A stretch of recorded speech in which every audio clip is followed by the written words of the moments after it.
Uh, our next session takes into our biggest questions facing leaders today. How will we got another round of applause for the models. Facing leaders today, how will AI change the way we work, lead, and grow in our careers? So the session is Human Agents and New Career Equation. So please welcome Marcelo De Santis from the Accent. And he will lead us into this important conversation about AI agents, human potential, and future leadership. Welcome, Marcelo, and welcome. You can introduce your panel. Thank you very much for the intro. Hello, everyone. How are you guys doing? Where are the architects of growth this afternoon? How are you doing?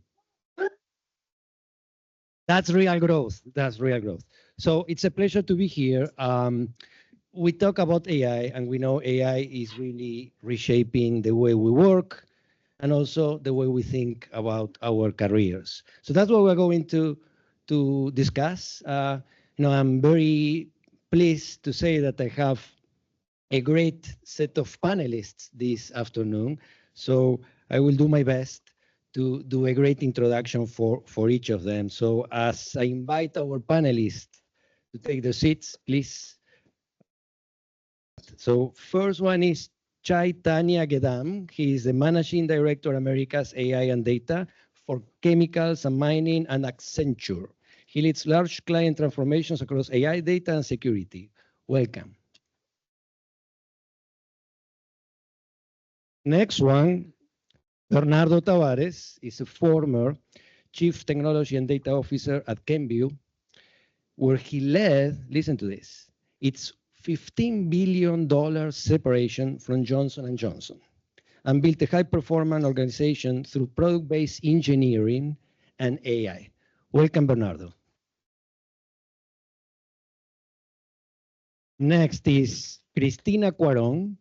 Is a global head of technology transformation at Deutsche Bank.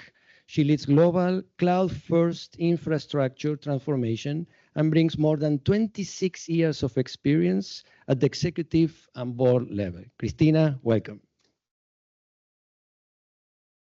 And last but not least, Rosario Casas, who is the co-founder and CTO at BC Partners Tech.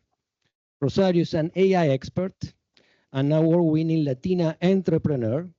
She serves on the South by Southwest Advisory Board. Take note of that if you want to have a speaking engagement there.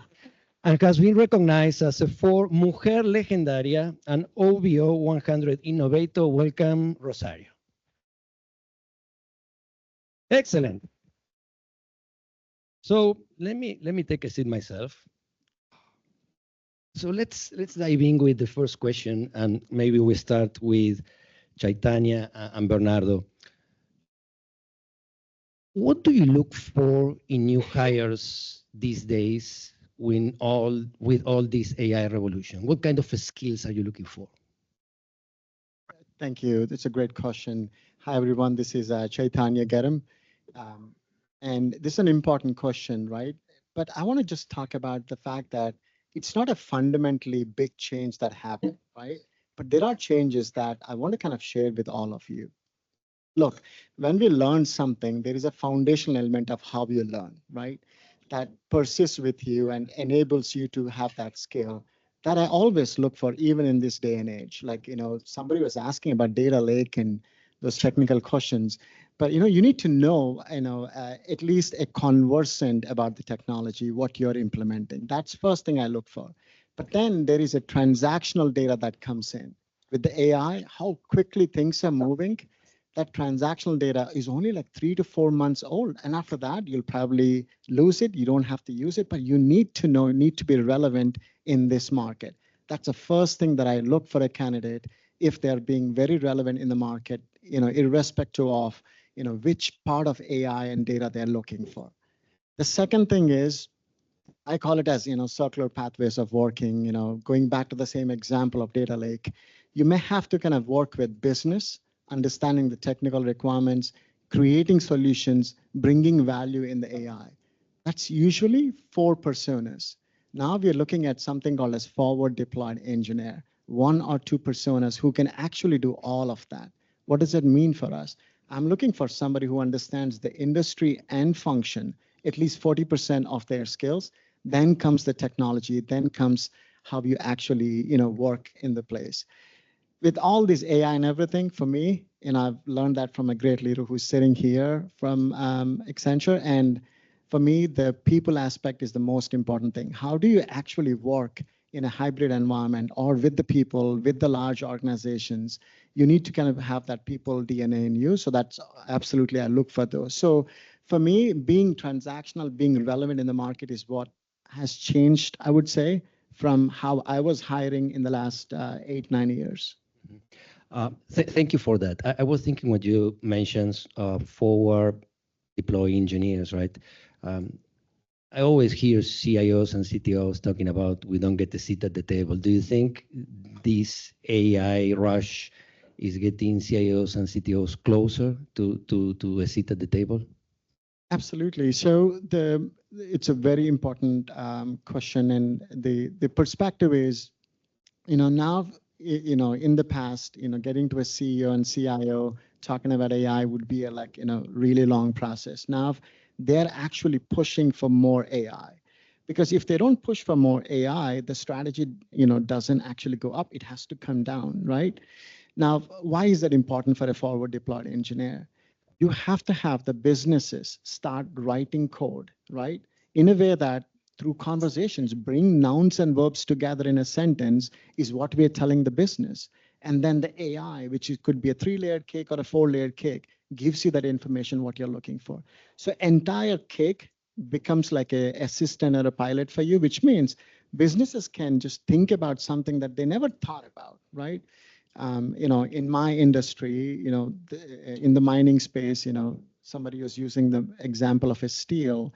That is one of the biggest challenge. You have to go through different personas even before you come to a solution.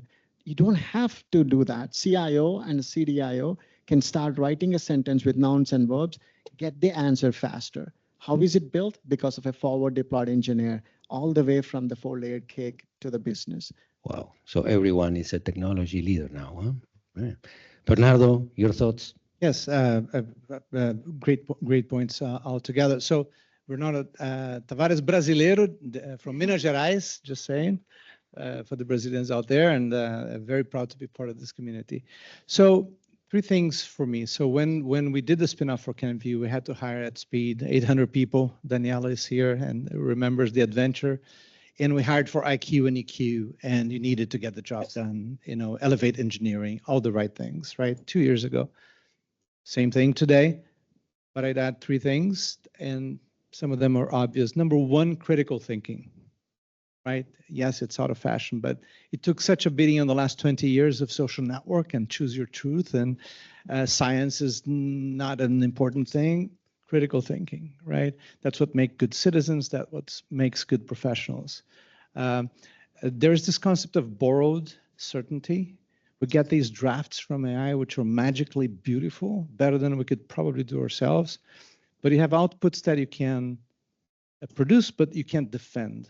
So when you're hiring somebody, have them defend something and to be able to find what they actually think about that content. By the way, that only comes if you're grinding and balling under the table because the spreadsheet doesn't work and you're trying to figure it out, right? Like we just heard in the previous session.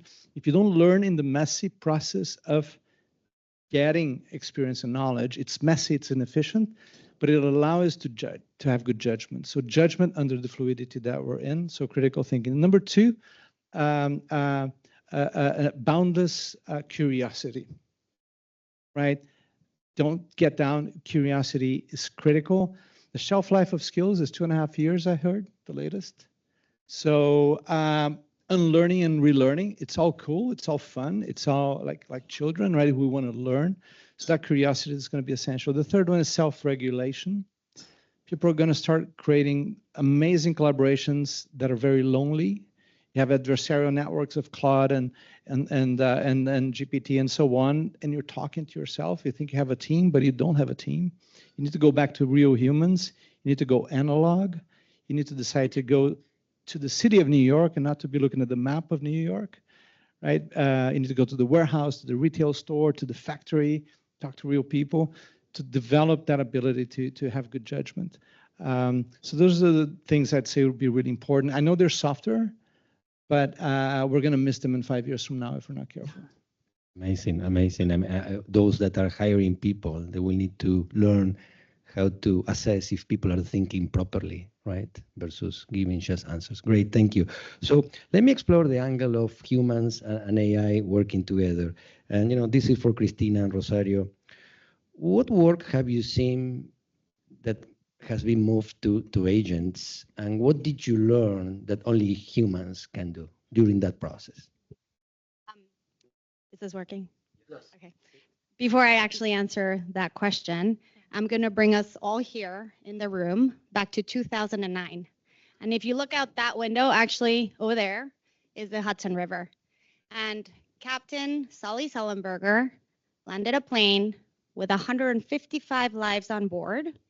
When all of the agents that were operating, he had monitors, he had alarms, he had sensors, he had everything, right?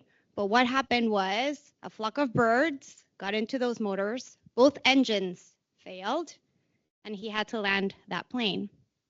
So all the agents were there, but what only a person could have done was based on three things. Number one, his experience. He had 40 years of flight experience, right? Number two, he made that decision in that split second to ignore what the agents were telling him, which would have been fly back to a landing field. And instead, he decided, I'm landing this thing on the water.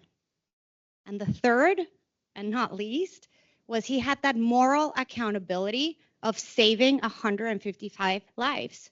And a system will never and should never do that. And that's what people do. So to answer your question about where I've used agents and what does that mean and what do people do that agents cannot, yes, we've talked about automation and using agents at work, and of course the spreadsheets, which I also hate, Sophia, if you're still here. So there's a lot of administrative things that we have automated. In my particular course of work, when I'm dealing with infrastructure, and we talked about data centers, and there's these very, very complex contractual agreements that we have when you co-lease a building, as an example. And so I've had my team use agents to take those contracts that literally, if you put them on a table, they would be like sky high papers. You pay very, very large legal fees to go through that and find where are the clauses that are ambiguous, where are the terms that are no longer convenient. What are you going to do about that for your business? So agents can pull all of that information. But what people only can do is, number one, have the ability to figure out when something is ambiguous, when it falls outside of that playbook, what do? Right? Second, what does that information mean? What is the decision that you're going to take based on the context that you have, based on the strategy, the business strategy, whatever the situation is, and what matters in that particular moment in time? And last but not least, Marcelo, this is a people business, right? So getting that information, that's when the human conversation actually begins. That's when you start to go back and say, right, what is the relationship that I have with this vendor? What is the relationship that I have with this counterparty? And you start the negotiation. And that's where people really come in that agents can't and shouldn't be doing. So to bring it back to that Sully moment, when the stakes are high, when there's that bird strike, that's when the human element comes in, and that has to be done. And I believe will continue to be done by people. What a wonderful example. Let me ask you a question. You got me thinking. So those that maybe have a lot of experience, do we still have the chance to find a job, or are we going to end up teaching AI agents to be better machines? What do you think? I actually think there's bigger opportunity than we think. I think this whole space is incredibly scary. I freak out probably every single day about whether my kids are going to have a job. Am I going to have a job? Am I going to be enough? Who am I competing with? I don't even know. Is there going to be a humanoid sitting next to me? I have no idea. But bottom line is that there's no question experience, that operational experience, regardless of what you do, is something. Every business is a personal business. Every interaction is a personal thing. So I think the key there is adapting It's being flexible. It's understanding and staying ahead, not ahead maybe, but trying to even understand, how do these agents operate? How are they built? What's the basis for how they're pulling that information, which is bound? And so therefore, if you understand the basics of it, then you can come in and say, right, this is relevant. In this moment in time, this is a decision that matters, or this is the issue that we have to solve, whatever the case will be. So I think it's a combination, but I think we all have to adapt and continue to learn and have, what we all love to call growth mindset. I mean, that is more important than ever. It'll always be super important. And for the younger generation, when I look at my own children, two children that are completely different, it's kind of the same thing. What are the experiences that you're going to amalgamate, and how are you learning and adapting to the world that's changing every single day? Excellent. Thank you, Christina, for that. Rosario, I mean, let me tell you something. I know a lot of people are very curious, but Rosario is actually at the top of the benchmark, I would say. Well, thank you. Well, I will thank you, Marcelo, and it's an honor to be here because, of course, I'm an entrepreneur. I'm a builder of a business, and the perspective is completely different. Of course, I don't have the dimensions that you all manage, but when we are entrepreneurs, we are obsessed. We decide to be entrepreneurs because we are obsessed with solving some things that we really think that should be different. And one of the main things that I love is I switch career. I'm not an engineer by background, but I'm a good engineer now. I can say I deserve my title. And the reality is that I was able to change career and change path just because today's world is giving me a lot of tools that are just supporting my obsessions. And one of those obsessions is how we can build a better future with augmented humans. I use that hashtag since like 15 years ago. With augmented humans that can be better at what they are doing, being the accountable adults in the room when decision making is important, when defining the future of communities or defining the decision on a business, how much to sell, how to change the strategy now in a mining project, the impact in the communities because of the mining activities. I used to be an investment banker before, and I had a lot of projects on those industries. So I decided to learn, and now I think that difference of being the one who is making the decisions is one of the key things. But also, I will add that one of the things that I enjoy the most every day, I really love what I do, and is that we were a consulting company. We were the technical team for non-technical founders. Basically, we were like, I was a non-technical founder before, and I know how hard it is to acquire some skills. But now it is easier to be the support, the auditor, to ensure that all the architecture, the security, the guardrails, the policies, the isolation of some data sets that need to be isolated, the data governance is properly set for those entrepreneurs who can imagine the product, but they need to make it scalable. So we will be there. And right now in our team, and what is one of my favorite things, is that we were able to start building products that we know that many people you need or many clients may need, using the lessons that we had from other projects, but of course, with the kids in the room that are all the agents that are supporting us now to have those superpowers that we need to add to the human skills that we have in the team. Excellent, Rosario. Excellent examples on how to use technology to augment people, borrowing your. So let me go back to Chaitanya and Bernardo now, right? And go back to the future of careers, so to speak, right?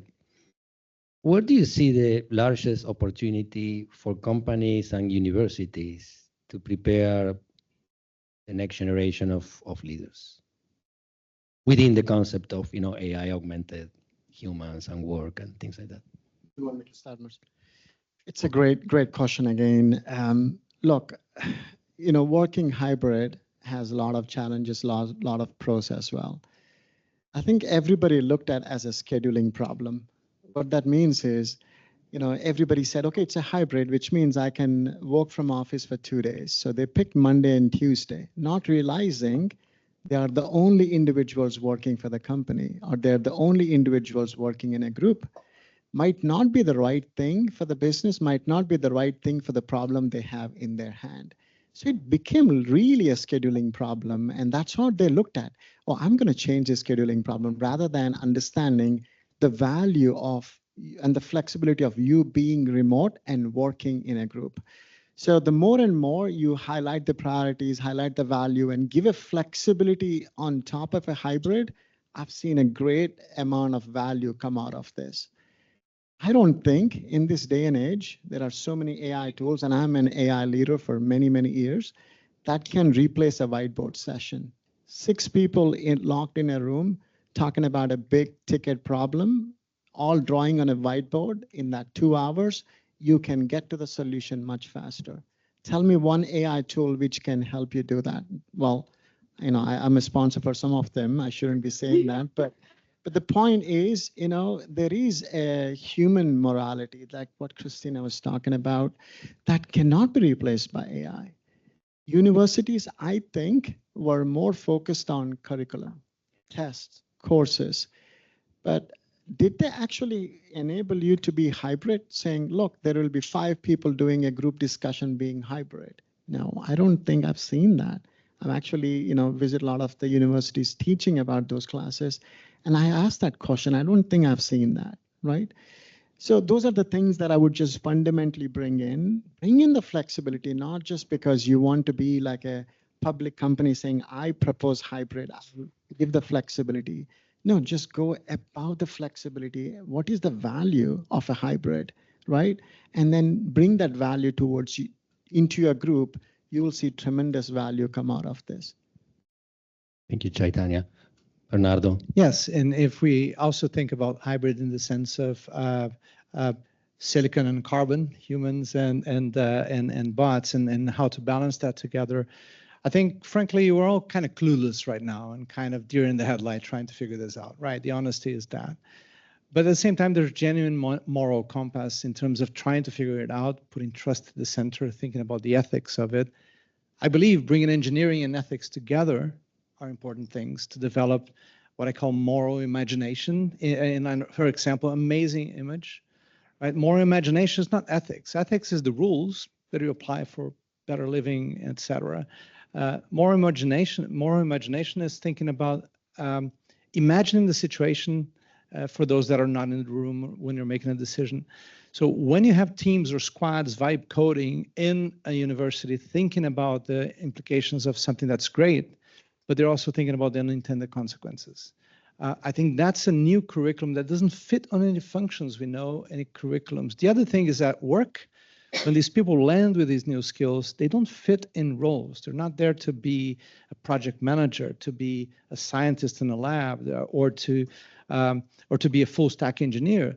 They're there to address a unit of work is a unit of value. They're there to have a complex interdependency between an SAP S/4HANA go live and an M&A activity. I need to bring that cognitive function to the table. It doesn't matter if I'm called project manager, right? Or I need to do something that requires me to do some coding or analysis. I'm in R&D in a lab. I will do that coding as a cognitive function. And then knowing which elements to give to this new workforce. And finally, I believe that our friends from HR and our friends from technology and data, they'll kind of come together and try to understand this kind of new world and workforce and work with the universities to redefine themselves. Otherwise, they just become obsolete. So we have to be absolute beginners and think this through because it's a big rupture in identity, labor, and organizational value. Oh, that's a big insight. I'm also thinking all of you have pointed out the importance of what we, traditionally called soft skills, which might need to rename that to core skills or the only skills that matter maybe in the future, right? Okay, so in the spirit of time, I'm going to skip the last question I was going to ask you, and I'm going to ask one of my famous questions that you don't know what the question is. That's where I get to have fun in the panel, right? So I'm going to ask you to close your eyes. Yeah. And one, close, don't cheat. AI is watching.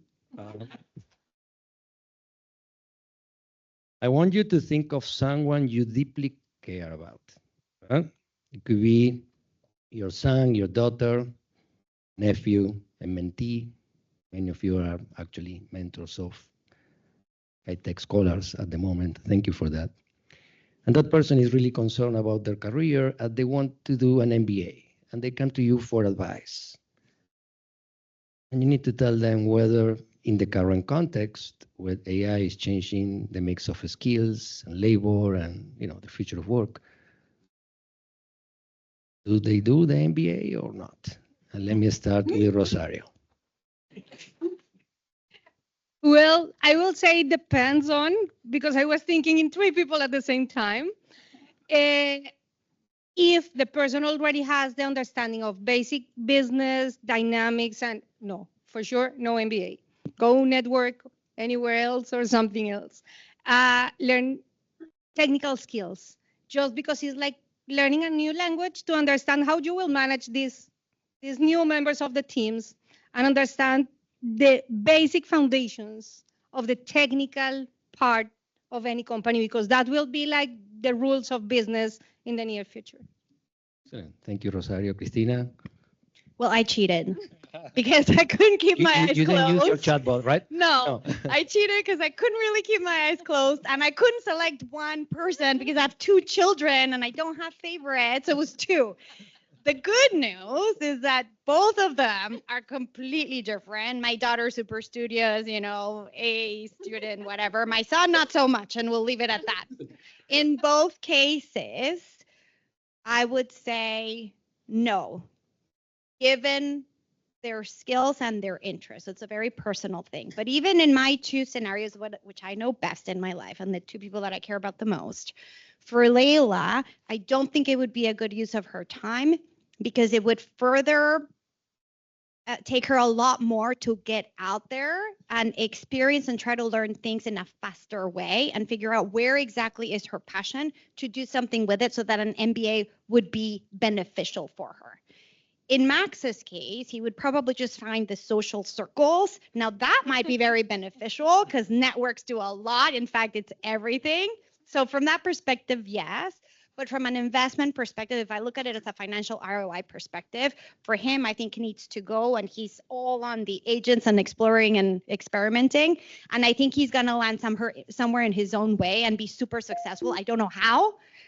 It's going to look very different than what I did and what his sister's going to do. But in his case, it would make a lot of sense, at least at this moment. Thank you, Cristina. Bernardo? It depends also. So I'm thinking about. Are you a consultant? Well, I'm not. I'm thinking of a 2x2, which are my sons, the older and the younger. I wouldn't do the MBA. In the case of my particular sons, their experiences were different. The 26-year-old graduated in political science in a uni in the UK, was very frustrated with the experience in applying for jobs because you never get to a human. So the cynicism and skepticism is 100%. And said, look, all they're looking is hard skills, science, engineering, coding. I'm a political science. I can't compete with these kids from Ivy League schools. So he gave away. He took a menial job in an expert network firm in Europe for 2 years, just grinding, just spamming people like us. Would you like to join an expert call? Right? You've got the call. And eventually he went to Brazil, which is where we're from, and he said, look, this doesn't really exist in Brazil as I know it. And he opened a business, and now he's hiring people with Ivy League background, right? But he turned the rules in his own favor. So he went away from the structure. If you want to get a job, go do an MBA. That playbook is dead. Don't do it because a higher force tells you it's the way to grow. Make your own way and go analog a bit. Go out there in the world, because the simulation is not the reality, right? So these kids are AI ready already. So maybe they need a dose of analog to have their superpower. We are the other way around. I was born analog. I'm not a boomer, but I'm an Xer. I was born analog, and I had to learn digital. So for them, maybe just stay grounded on the digital, the trades, and drop. MBAs can be great, but also there's a lot of branding there. Excellent. Thank you, Bernardo. Chaitanya, I'm going to add a question for you. I mean, I would love to get your answer about the person you were thinking of, but also to get your answer about would you hire people with MBA degrees within your organization? Absolutely, yes. And I think there are two yeses, and I'll tell you the reason why I feel that way. By the way, when I closed my eyes, I thought about my best co-pilot in my life. It's my wife, right? So will I ask her to do an MBA? Absolutely, yes. So think about this, that technology is moving too fast. That's a pendulum shift, right?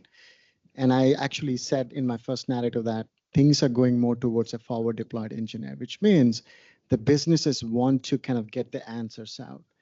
But AI actually does way more, way faster if it knows what it needs to be done. But you have to reinvent your processes. That is process reinvention.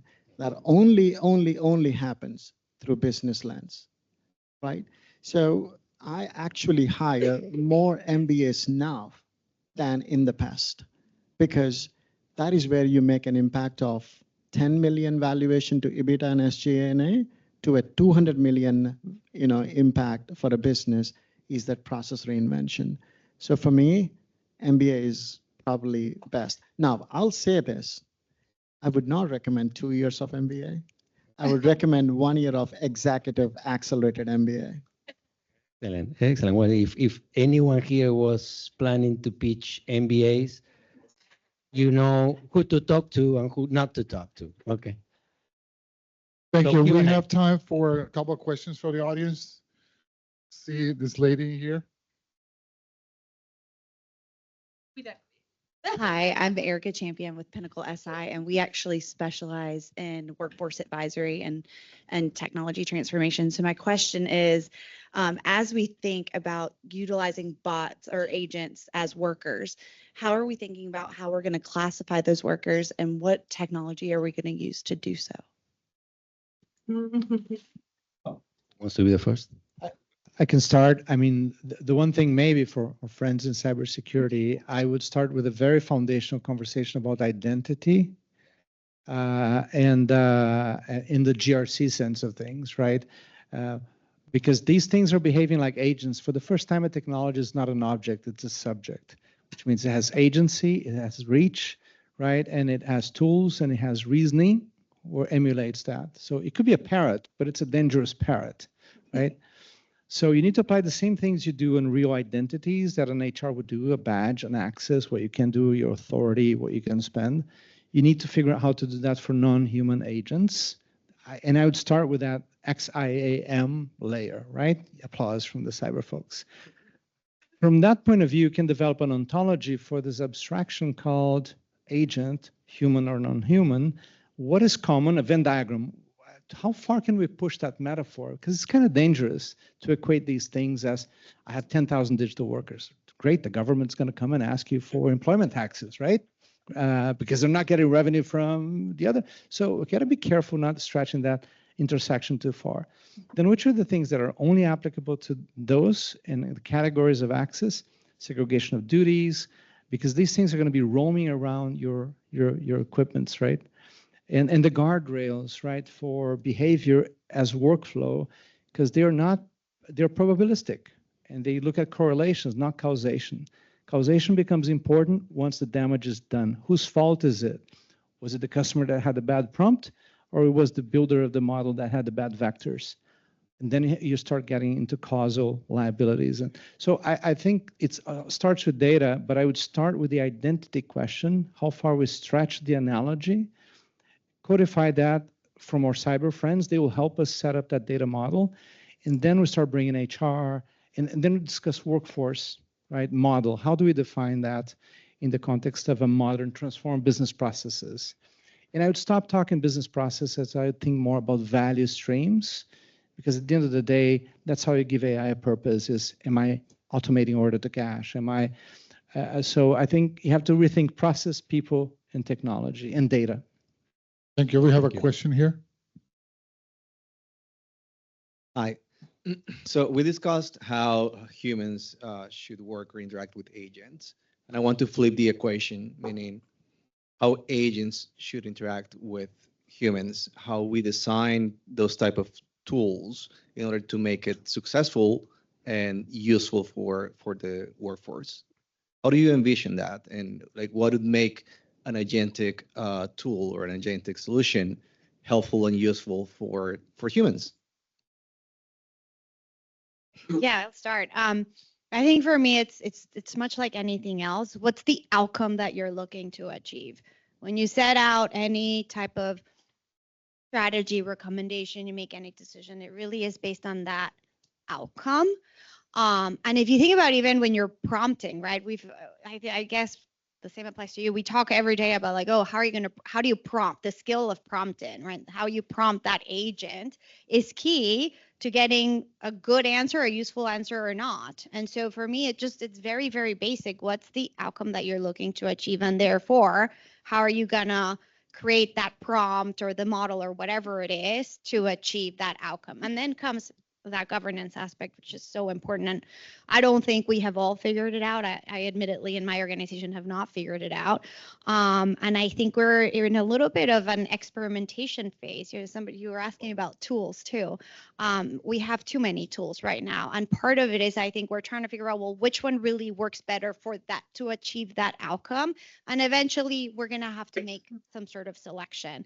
But it's sort of like, okay, it's a little bit of the Wild West in some areas and in some businesses, right? Everyone is creating agents and everyone, has a POC and a pilot and now we have a new inventory and it's not a UDA because it can't be a UDA, right? So the governing of all of that and organizing based on that outcome and then making a selection on that, I think is really the key. Well, thank you very much, Chaitanya, Bernardo, Cristina, Rosario. I know they want to talk more, so hunt them during the networking session. But before that, let's say thanks to these amazing luminaries with a big round of applause.